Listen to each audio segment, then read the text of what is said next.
Can you hear me? We're going to start you on an experimental treatment.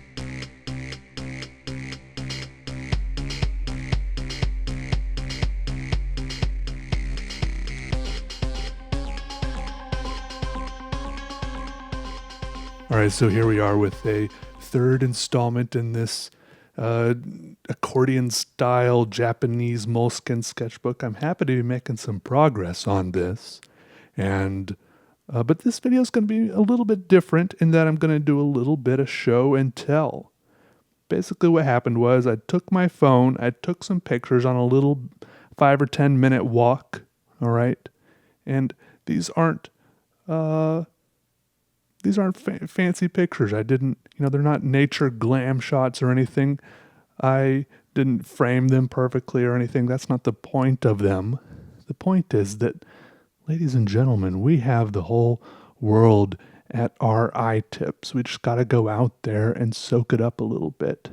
And I think one of the things that inspires me a lot, the most, is all these tiny little textures right down there at our feet, right? A lot of the time I like the ground. I like the sidewalk. I like the grass and the living grass, the dead grass, all the trash that everyone squished on and walked on and walked and smushed together, all that kind of stuff, right? I mean, you're seeing some pictures here. I don't know how to explain it, but you know what I mean? Those are a lot of the kind of textures and shapes and lines and tones and shadows and stuff that I try to emulate a little bit in my art. None of these pictures are things that I've tried to recreate line by line in any of my drawings, but that's the kind of thing that, I don't know, keeps me moving forward artistically.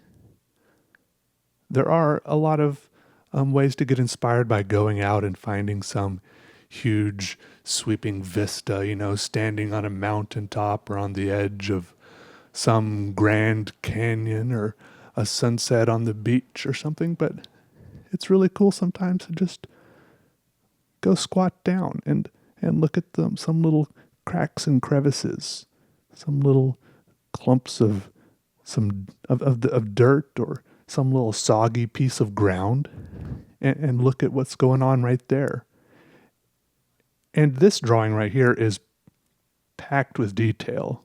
There's not a lot of empty space in this drawing. Is that the theme that's going on here? The world is packed with detail. There's nowhere in this world that isn't packed with detail.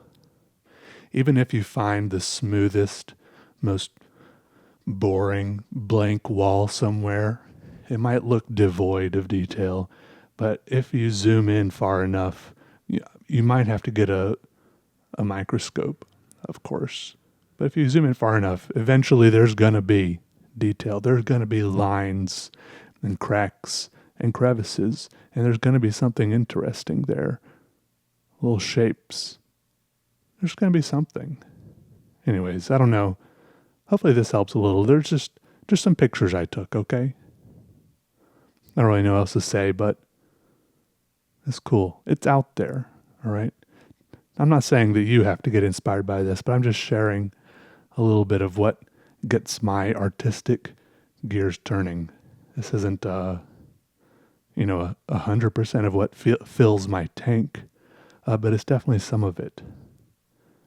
It's not bad to walk along staring at the cracks in the sidewalk because the cracks in the sidewalk can be really cool. Every now and then I do stare too close to the cracks in the sidewalk and end up walking into a trash can or a person or something. But at least I've absorbed some of those cool cracks into my brain, and then they're kind of in your repertoire, and you can combine them later. You're in your brain, and then you squish them out differently onto your paper later in a different way. They become part of you, and then part of your art. Yeah, for some reason, this image is always in my mind. Like, you are a meat grinder, okay? And then all of the things you experience in life go into the top of the meat grinder. That's you. And then your art is the meat that comes out, all combined in different ways. That's maybe an oversimplification, but I think it's kind of cool. I like that. Yeah. What kind of things inspire you? What goes What are your favorite things to stick into the top of your meat grinder? Some people do like looking at grand views and grand vistas, and that really gets them going. Some people like looking at people, faces, forms and figures of people or birds, animals. Some people really like drawing dogs. That's cool too. For me personally, looking at dogs doesn't do a whole lot for me, but some people really love that, and that's awesome. Some people draw some amazing dog drawings. That's cool. Not everyone has to do the same kind of art, and that's the beautiful thing about art. This is just me. It's one of, and this time next year, I might totally not care about cracks in sidewalks so much, or the little pebbles at the base of blades of grass. But right now, I'm really enjoying them. Later, I might be more into, I don't know. I was about to say leaves, but I'm kind of into leaves right now too, but not as much as I am just stuff on the ground. I'm more into the ground right now than I am leaves. But, I could see myself going into leaves later. Anyways, enjoy the small things. All the small things. Anyways, all right, I'll see y'all later. Hope this helps a little bit. Just soak it up. Soak it up, spit it out. You got it. I believe in you, okay? All right. All right, bye. Love you. Okay.